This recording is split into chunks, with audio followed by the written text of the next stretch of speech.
Heroes Global Championship, taking out No Tomorrow 3-0. But Superstars versus Gale Force Esports. Dread, what do you think is going to be the craziest hero that gets drafted in this? The craziest? The craziest hero. Is it Cho'Gall again? Are we going to have some more Vikings? Is there going to be a Murky?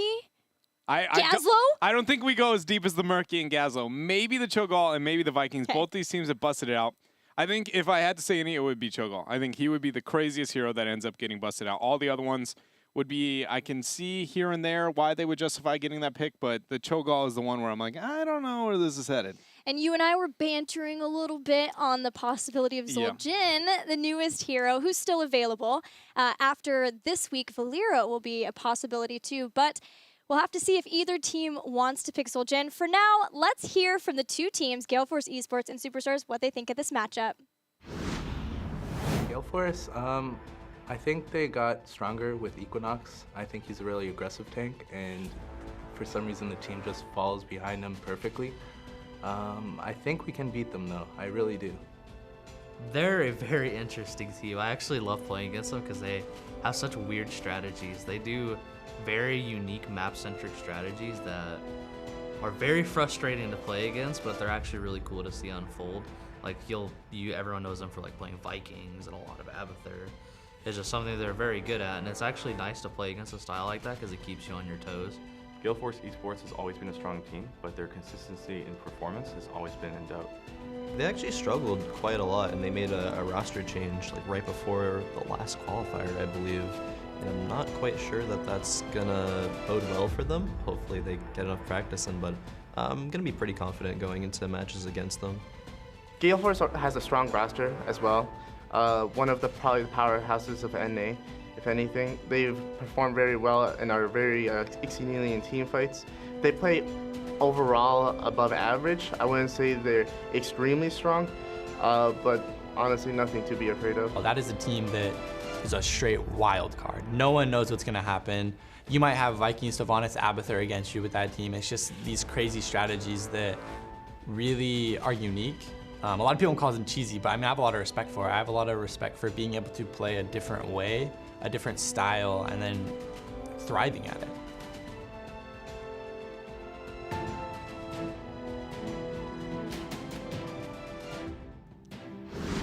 Something that was brought up in that video by Gale Force Esports is the fact that Hosty did get brought in to the roster of Superstars very late. It was before the final qualifier that Hosty was brought in, but he's been doing a fantastic job with this team. It seems like he is melded in well with the rest of the members of Superstars, which has always been what Superstars have needed, is two somebodies who can complement the roster of Srey, Faye, and Iacona. Yeah, and I agree. Hosty has done a very good job with it. His play so far has leveled up the team, in my opinion, from some of the other players that they've played with in the past. So I think it's a really positive change, and it's been exciting. They were, without a doubt, one of the most pleasant surprises of week number 1. Week number 2, a little bit, iffy. Actually, both these teams kind of hold that same story with Gale Force in 1 and 2 as well. So both now, with 3, is kind of deciding, was week number 2 a fluke, or was it really the core of either one of these teams' kind of philosophies on the game? And Hosty plays the similar role that we see from Michael Udall. Granted, though, that the flexibility, the constant flexing for Mike might be a little bit more hero variation, but you can see the stats matchup between Hosty and Michael Udall, both avid Falstad players. Mike does carry the top KDA for his team and is higher than Hosty in that regard. Yeah, but the time spent dead there, 3.4% of the game there for Mike Udall on average, whereas only 1.6 for Hosty. So, I mean, all of this, on average, it does look like Udall is pulling out, more value into the game for his team. But in the end, a little bit less successful, at least when it comes down to the amount of time spent dead. Yeah, in general, the percent time dead of Hosty being short is interesting to me because we look at Superstars and overall, they have the lowest percentage time dead of any team in HGC North America. What do you make of that? When they're behind, what do?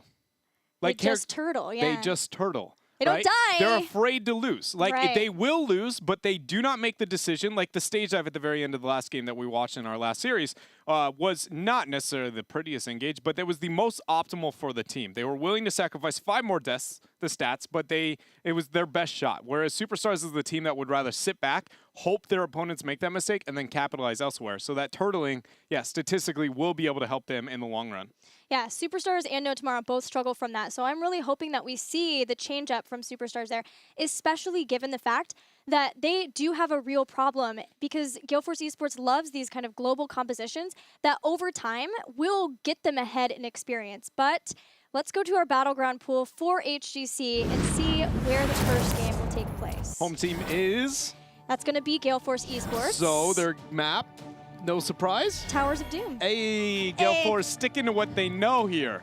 Superstars banning Warhead Junction. They know that Gale Force, if they're given the option, they're going to go there. Again, global game. Yeah. It's just something very few teams can deal with. And yeah, that point that you brought up, the false ad, the split soaking, the amount of pressure they're able to apply into the map, Superstars has to have an answer. Yes. If they don't, with that passive play that they love to make happen, this game should end a lot quicker than some of the other teams, because I think Gale Force is very, very good at capitalizing on those small leads, pushing their advantage appropriately, and it all comes down to that soaking. So Superstars has to find an answer and initiate the minute they see, you know, that split member, which is inevitably going to be a false at Brightwing now that we're on towers, because I mean, that's all Gale Force has been first picking. I want to see a response then for Superstars to get Dahaka. Not only is that going to help out with the globals in their own respect, Goku. but it's Goku. Yeah. Goku plays a great Dahaka. Yeah, I agree. He's done very, very well on that hero. Superstars are going to be banning out the Artanis. Gale Force now have to decide what they're going to move into. Is it going to be the Ragnaros? Are they going to be banning out maybe the Dahaka themselves? By the way, Gale Force has had a pretty consistent trend when it comes to prioritization on Towers of Doom. They go with the Tassadar instead. That's probably safer than the Ragnaros. I don't know why I always posture it. You know, I think a team's going to mix it out. They don't. There's going to be Superstars picking up the mouth. So is it Brightwing? Brightwing Falstad. Falstad, right away. Or Falstad Brightwing. I'm going with Falstad and then Brightwing. Ooh, I'll All say in. Brightwing Falstad. Ooh, high risk, high Here risk. it is. Who's going to be right? Oh. Who's going to be? Neither. Oh, that was embarrassing. My goodness. All right, so Falstad Zeratul now for Gale Force Esports, not picking up the Brightwing this early on. The opening with Malfurion, though, was interesting on the side of Superstars. Man, okay, this is the point where I'm going to bring it up because this All right. is insane. Hit me with it. Iacona has a 100% kill participation rate. Still? Still, 2 weeks in, only some. player, NA and EU. He's a prophet. I mean, maybe it's because his team doesn't really get too much in skirmishing with outside of team fights. I think that could be a part of it, is the fact that his team, for the most part, is the one to wait until they're 5-stack before they look for kills. He's also the highest KDA for the team. Slash flexing on him there. No wonder you're first picking for him. My goodness, supports. Carrying it out here, Iacona. Is it going to be a Li Ming rotation here? Probably not. A lot of the teams have let that through. Medivh and Tychus. Oh, man. This We're has got to be a going Stitches down. ban, right? I don't know. All I know is we're going down the rabbit hole. It's getting real. But GFE already have Falstad, which is a nice way to fend off this. At least helps a little bit. You can gust away. They also have Zeratul, which is a Yeah, beautiful Void response as well. That may even be, if they were worried about Superstars going this route, why we saw the adjustment from Zeratul to Brightwing.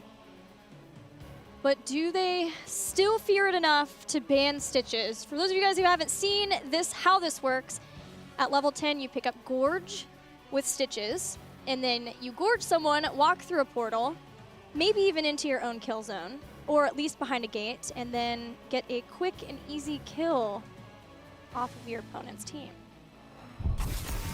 For those of you at home, come up with a clever name. We've already heard a couple, but you go ahead and tweet at us because you guys have way cooler names than us. Oh, yeah. With the hashtag HGC. ETC was banned out there for Gale Force Esports. They still have the Falstad. They got the Zeratul. They've got half of the equation they typically want. Does Superstars ban out the Brightwing? It's Akaface. They've shown to prioritize that hero almost above all else outside of the Falstad and now the Zeratul. So they have to be considering. If Superstars ban Brightwing, do Gale Force Esports pick up Dahaka? Ooh. If they, even if they don't, Dahaka's a fine like pickup, right? I think in both ETC's scenarios. gone, so there's another global that you don't get. Yeah. Superstars here. They know it. They know it's tough. Look at them going deep into the time pool here. I would remove the Dahaka over the Brightwing all day if I was Superstars. But I also, you know, I guess I'm a Brightwing hater to a certain extent. Yeah, you are. I think so. Okay. It's going to be Lost Vikings removed. Even when Gale Force has shown their globals and Falstad still banning Vikings, which is traditionally also a Michael Udall Pick hero. Up. Yeah. That's I mean, Vikings used to be terrifying. They are still scary on this map. But I can't help but feel like it was more of a throwaway ban on the side of Superstars. Either way, Gale Force hasn't insta-locked the Brightwing, so I already feel like I don't understand what's about to happen. Also, one thing to note when looking at Gale Force, whoever is on the Warrior, I really want it to be Crowan. By far, the most outstanding Warrior, it seems like, out of all their players on their team. Whenever Udall was on the Warrior, things fell apart very easily. It's true. When Equinox is on it, it doesn't look nearly as pretty as well. There's the Brightwing and the Dahaka rotation. No surprise. Yeah, you talked about that. Equinox still has the highest deaths, percent time death for any of the team, and he does play some of the most of the Warriors for Gale Force Esports, the other being Crowan. The only time we saw Michael Udall on it so far was that Meridian game, and you're right, it wasn't the most impressive. Nope. It was he had a Leroy Jenkins moment here and there in the game. I thought you were gonna say Leoric Jenkins, and I was so confused. No, all right. So all the globals on the opposite side of the map, Superstars, what is the answer? They need their Warrior. They can go any other direction with their other pick. I would like to see, I mean, you're not going to make up for the global. You already have the Void as a response. It's looking rough. Gale Force chooses every fight that they want, and they walk away from every one they don't. With the draft that Superstars versus Gale Force have right now. And I don't think there's any two picks that are going to be able to change that Gale by Force any means. also has a monopoly on globals. So Superstars are picking Tyrael and Varian. How is this going to work? I like the Varian, and I always like Tyrael. I'll never talk down on Tyrael. I always think he's got a shot, his influence on the game. Same with Medivh. Those are two heroes that I think you can put in almost any comp and be like, yeah, it works. So the Varian is a response to the Zeratul and into the Brightwing. I like a bit. I like what it can do. Having the Medivh shield as well. It's just not what I expected out of Superstars at all. They don't have very good initiation outside the Varian too, and there's so much disengage on the opposite side of the map that I can't help but feel like it's just going to be a cleanse, and the next rotation it's just going to be, all right, we're going to walk away, and you sync, then they void, and then they collapse, and then things fall apart. Superstars has to be quick, they've got to be efficient, and those are two things that they aren't when they're behind. So it's just, I don't see this working out. I like their decision-making in the back half of that draft where I thought it would get really out of control, but it just doesn't fit their playstyle. Well, before we hop into Towers of Doom, we want to hear from you guys, so make sure you tweet using the hashtag HGC. Tweet us your thoughts. What do you think of this draft? What do you think about Stitch's Medivh? What would you call that wombo combo? What about, I don't really see too many wombo combos happening here in this game, so you don't have anything else to name, but you can stick with Stitch's Medivh for now. That'll occupy you for a bit, as well as this game on Towers of Doom. Man, Gale Force running with what we always see from Gale Force, but Superstars playing this game that I was not expecting to see them. They had to know, right, that Gale Force were going to go into Towers of Doom. Oh, yeah. They had to know that. They had to know that they were going to go for these globals. Superstars put no emphasis on them. So this is planned out from them, that they respond in this way. Yeah, Gale Force did exactly what Gale Force was expected to do. So you have to assume that Superstars understood that, considered the options, and ended up in the place they wanted to be. Because at no point was there a single pick on the opposite side outside of the Zeratul prioritization. Not even the pick, just the prioritization was the only thing where we looked at and they were like, that didn't really make that much sense. All the rest traditional GFE, so now Superstars has to show that they had an understanding and the proper response. And I think that they have a decent one. It just, again, comes down to the strengths of the team, and it's not so much Superstars. Very Interior is not the play style that the players like Saray, Icona, and Faye, yeah, even I would say Hosty would be maybe a little bit more into that, but most of the time they're macro focus with their cheese even, let alone just never around the Tyrael, never around the heavy skirmishes there. Yeah, it seems so counter-engage focused. Yeah. Is there anything that maybe they're trying to do just to be able to stall? They have some good stall heroes while they pick up altars in that way? I mean, anything's possible with Medivh is kind of how I put it. Like, it's a little unfair to totally gauge because, again, Medivh is a hero that hasn't totally been his potential is just ever-flowing. And not enough teams have really kind of fully utilized him. So I look at it, and there are options. Like, Tyrael's got reasonable delay. The Medivh can accent a couple other people. The mobility between Vari and Medivh and Tyrael might be enough to be able to catch picks here and there. Again, it's just not – those type of plays don't happen overnight. That is a lot of practice going into that kind of chaos and manipulation. Teams like Team 8 have really heavily focused on. So it just doesn't feel very Superstars for me, where it feels very Gale Force Esports. Well, Superstars did have this entire week to try to plan this out versus Gale Force Esports. Let's see how they do it. We're heading into game number 1 between Gale Force Esports and Superstars on Towers of Doom. And with that, here on the blue side is going to be Gale Force Esports. Akaface, as always, he's going to be on the Brightwing. Equinox is going to be on the Dahaka. Falstad played by Mike Udall. Crowan is going to be on his Li Ming, a hero he is very well known for, and Fan on the Zeratul. And their opponents in the red, the members of Superstars. Iacona will be playing his Malfurion. Saray will be the one who will be playing Varian. Faye is going to be playing Tychus here. Goku is going to be playing Tyrael. And finally, playing Medivh will be Hosty.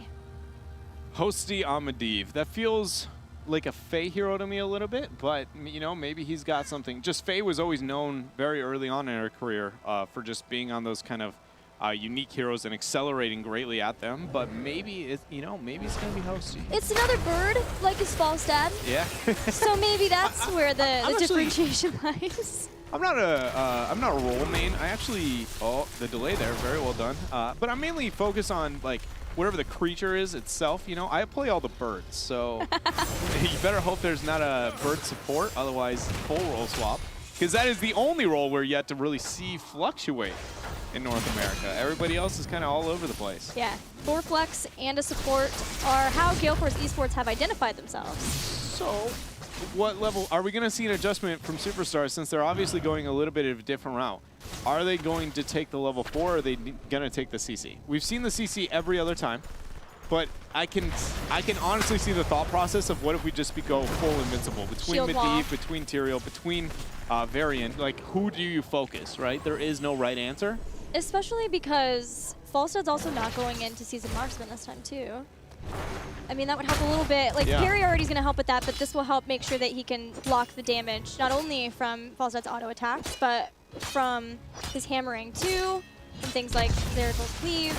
Speaking of Cleave, Fan's jumping in on top of Saray. Saray doesn't really have too much yet, but does find himself being hit by Brightwing coming in. Oh, they're so close. Hosting's beautiful. Hosty's beautiful portal gets Saray out of trouble.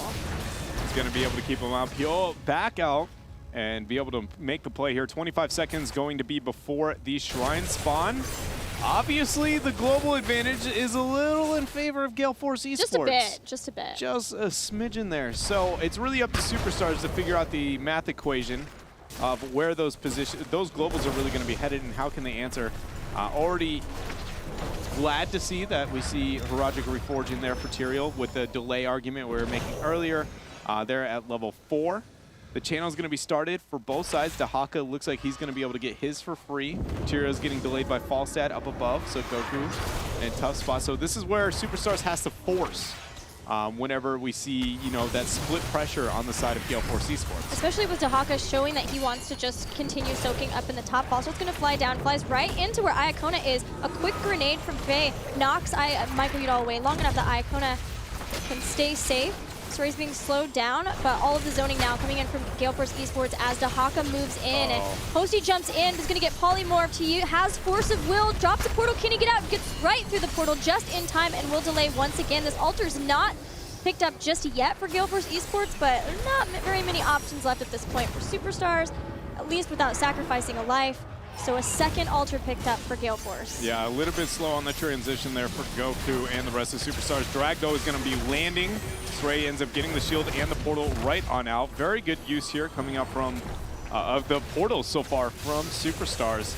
And that's when I talk a lot about the untapped potential of Medivh. It's the team use of portals. I think the individual Medivh player himself is usually fine, but it's more the team understanding how to coordinate, you know, between what portal do I enter, when do I not enter, right. How do we get that constant dance and create that chaos.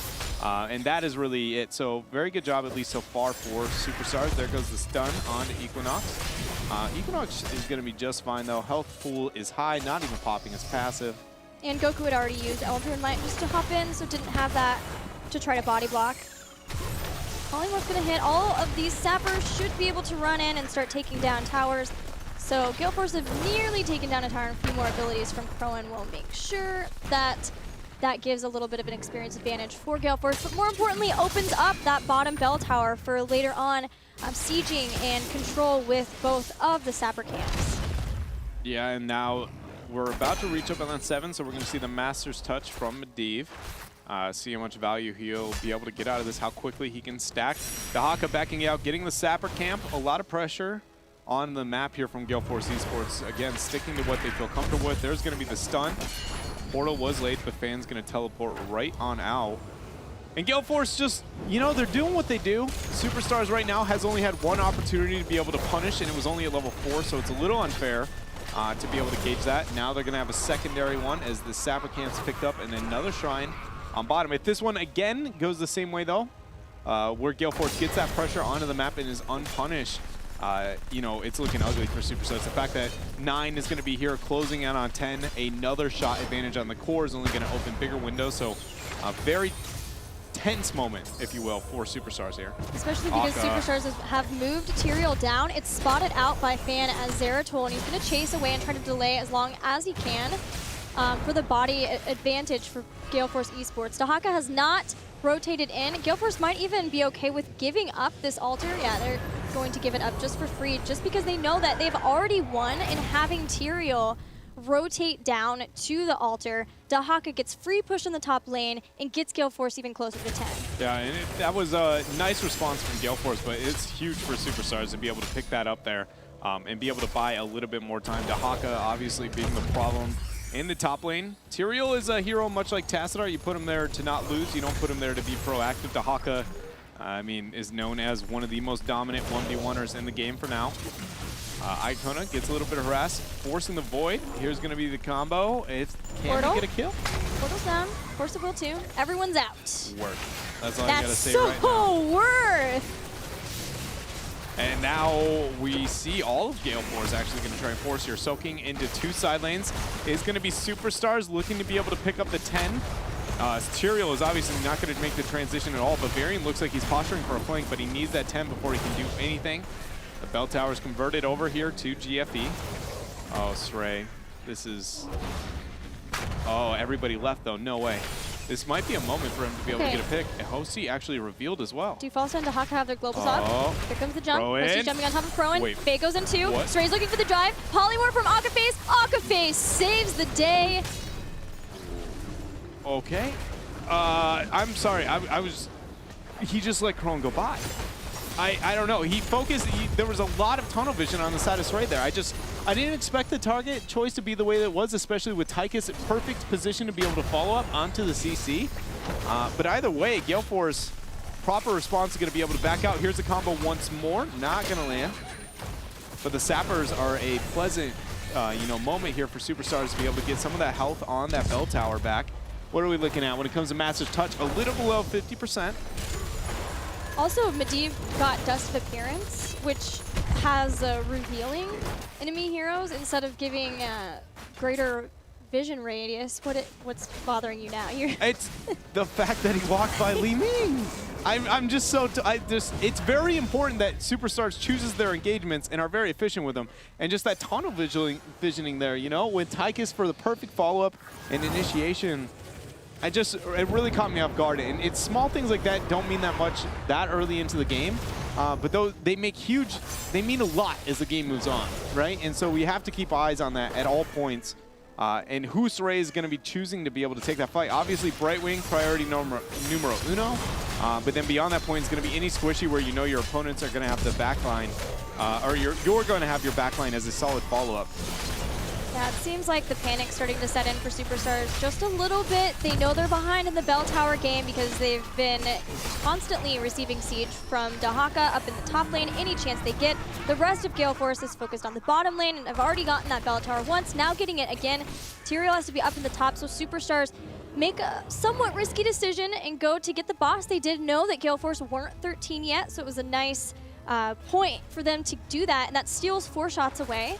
Now Superstars need to clean up their base, though. Yeah, they have to be worried about the pressure that we see Gale Force applying onto them. There's going to be the taunt combo. Udal ends up using the barrel roll. Akaface got the teleport in. He's going to be able to get the peel out there.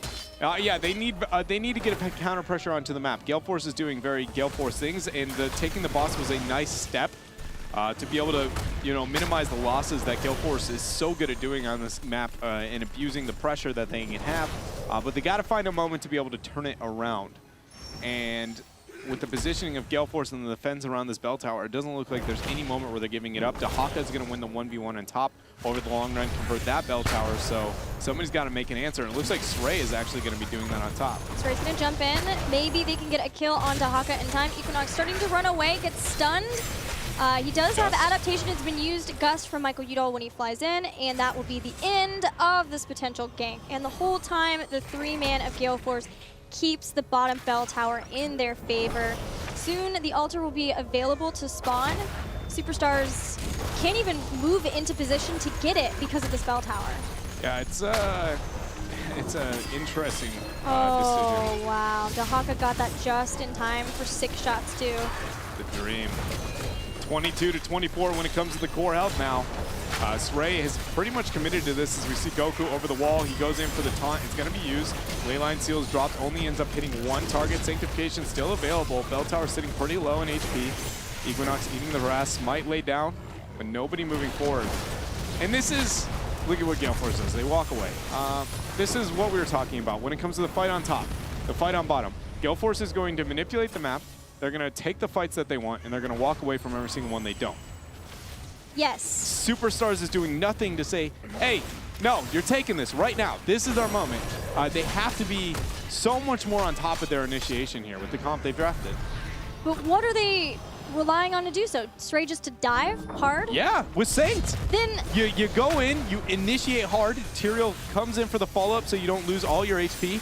You know, Tychus is going and throwing out the minigun. And then things happen. But there's Void Prison and Gust to stop it every time. And this is going to hurt even worse. Boom, baby, there's the Gust. Everybody's in here. There's the Sanctification. 1 is already going to be going down.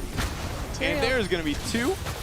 Died as he used that. At least Hosty gets a couple of people out, but Hosty was the one who dropped that resets all of the Masters touch stacks. Faye will be the next to fall. Gale Force Esports can take the bottom bell tower. Which is going to be all the bell towers. And gets the dream. And they're going to be, you know, trickling in those shots. The question is, can they defend on mid? The next phase, I think, is the 5th triple. phase. Yeah, yep. It's going to be another triple. All right, so here comes Mikey Doll to try and get the kill. You're right, it is the triple phase. Sray ends up going down there. Beautiful follow-up coming up from Fan Teleport using a 7, securing the distance here. Shots trickling in. There's 18, or excuse me, not 18. There's a total of 21 shots available on the map right now for Gale Force Esports. There's no way they don't lose one of these bell towers before then. Is there?